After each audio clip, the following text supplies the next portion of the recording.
Drone कैमरे की नज़र से दिखाई दे रहा ये विहंगम दृश्य है अरावली पर्वतमाला का। वही अरावली जिसे उत्तर भारत की सबसे प्राचीन पर्वत श्रृंखला माना जाता है।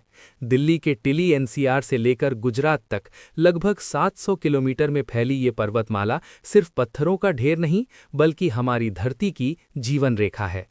अरावली पर्यावरण, जलवायु संतुलन, भूजल संरक्षण और जैव विविधता के लिए बेहद अहम भूमिका निभाती है। लेकिन अब यही अरावली एक नए विवाद के केंद्र में आ गई है। दरअसल सुप्रीम कोर्ट के हालिया आदेश ने अरावली को लेकर एक नई बहस छेड़ दी है। कोर्ट ने अरावली पहाड़ियों की एक नई परिभाषा को स्वीकार किया है, जिसके तहत अब केवल कुछ चुनिंदा पहाड़ियों को ही अरावली पर्वत माना जाएगा।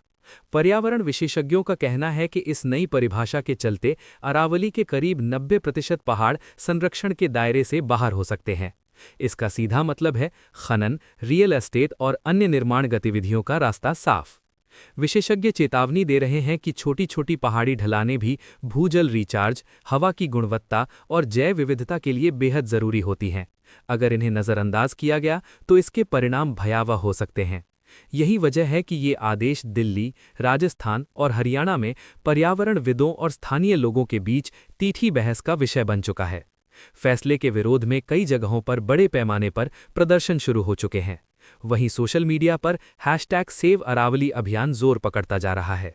नागरिक, पर्यावरण कार्यकर्ता और कई राजनीतिक चेहरे खुलकर कह रहे हैं कि ये फैसला पर्यावरण, पानी और जीवन शैली पर गंभीर असर डाल सकता है। सड़कों से लेकर सोशल मीडिया तक लोग अपनी नाराजगी और चिंता जाहिर कर रहे हैं। कुल मिलाकर अरावली सिर्फ पहाड़ नहीं है, ये हमारे पर्यावरण की रीढ़ है।